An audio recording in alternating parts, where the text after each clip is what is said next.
you're seeing much more gender equity at lower levels than we used to. We're seeing more participation by women at these opening parts of business. What we're not seeing is women climbing the ladder. And I think harassment is a major explaining factor of this.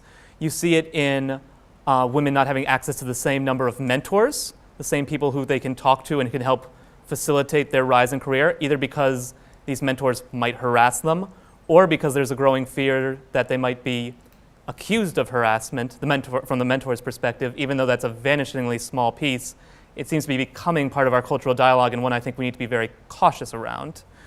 One thing we know about harassment is that it's less common in companies with more equitable leadership. So as a pathway, it not only blocks women from rising, but it's caused from women not having been able to rise. So it becomes this difficult circular problem that really is a major part of women's economic inclusion. When a woman fails to use, her ability to sue is significantly reduced. In the case of the US Army, where a lot of our data on sexual harassment in the workplace comes because they often do climate surveys, they even have broken down by different work groups, different places, and you can see that these more male-dominated spaces are where you see more harassment, particularly in terms of the leaders.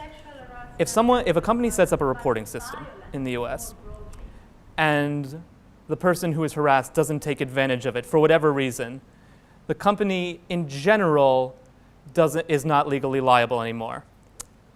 Now, there's sort of talk about reasonableness of using reporting or not. What the data around retaliation for using reporting show is that there's a lot of risk in reporting sexual harassment. There's chances of being harassed again, there's chances of being harassed by others, there's chances of being fired, either by a supervisor who's harassed you or by someone else protecting them in the organization. So because our legal framework is so much around legal responsibility in terms of payment for settlements, and that's really where the US laws are centered right now, companies have responded to this legislative framework. What it ignores is the wider framework of harassment in general, particularly around the cost to companies, around their productivity, their losses of people who have been harassed, the lost productivity of the person harassing, the lost productivity of the people they then inspire to harass, or the people who are feeling empathy and acting on behalf of the victim of harassment. All of these costs are missed by our current legal framework, but they don't necessarily have to be.